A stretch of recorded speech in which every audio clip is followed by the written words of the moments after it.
La parole est à Monsieur Jean-Pierre Door. Merci, Monsieur le Président. Ma question s'adresse à Madame la ministre des Affaires sociales, de la Santé et des droits des femmes.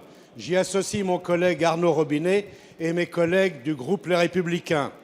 Madame la ministre, le tiers payant généralisé, votre dispositif symbolique, contesté avec force par l'ensemble des professionnels de santé, combattu par votre opposition durant les longs débats parlementaires, vient d'être censuré. Censuré en partie par le Conseil constitutionnel, au motif que le dispositif est mal encadré et que le législateur a méconnu l'étendue de ses compétences. C'est un revers politique, c'est un véritable camouflet humiliant pour toute votre administration. Cela prouve que le groupe des Républicains avait raison de déposer ce recours. Et aujourd'hui, cela nous renforce dans l'engagement d'abroger votre loi dès l'alternance de 2017. Ne nous dites pas, Madame la ministre, comme d'habitude, que cela est insignifiant et que vous restez convaincue d'avoir raison. Raison contre les conséquences pratiques pour les médecins libéraux que vous jugez finalement comme des adversaires. Vous avez surtout méconnu l'organisation et le fonctionnement de notre système de financement, celui des régimes obligatoires et le financement des complémentaires qui transforment le tiers payant généralisé en une mission impossible.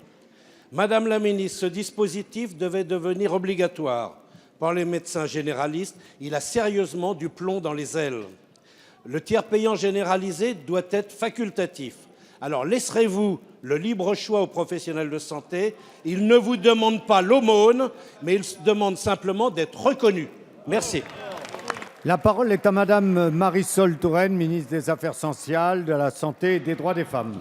Merci, Monsieur le Président, Mesdames et Messieurs les députés. Monsieur le député Jean-Pierre Door, je voudrais d'abord vous dire que le Conseil constitutionnel a validé la totalité des mesures, et notamment des mesures phares, qu'il y a dans la loi de modernisation de notre système de santé, puisque le Conseil constitutionnel a validé, par exemple, le rétablissement du service hospitalier contre ce que vous souhaitiez, la mise en place du paquet de cigarettes neutres, l'expérimentation des salles de consommation à moindre risque, la création de l'action de groupe en matière de santé, la suppression du délai de réflexion pour l'interruption volontaire de grossesse, la mise en place du droit à l'oubli, autant de mesures qui figurent dans cette loi. Et le Conseil constitutionnel, monsieur le député, a validé le principe du tiers payant.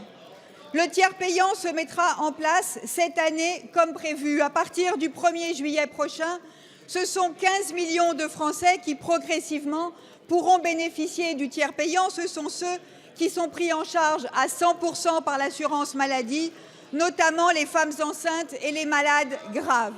À partir de 2017, pour les autres patients, qu'est-ce qu'a dit le Conseil constitutionnel? Il a dit que le tiers payant pouvait se mettre en place de façon obligatoire pour l'ensemble des médecins en ce qui concerne la partie remboursée par l'assurance maladie obligatoire. Et que pour ce qui est remboursé par les complémentaires, il appartiendrait aux médecins de voir s'ils le faisaient ou pas. C'est pour cela que nous allons proposer et mettre en place un système très simple, parce que je veux dire ma confiance, à partir du moment où les médecins devront pratiquer le tiers payant pour la partie remboursée par l'assurance maladie, ils souhaiteront évidemment avoir un système le plus simple possible pour pouvoir pratiquer le tiers payant sur l'intégralité des honoraires de leur consultation. Et c'est cela l'objectif qui est poursuivi par ce gouvernement.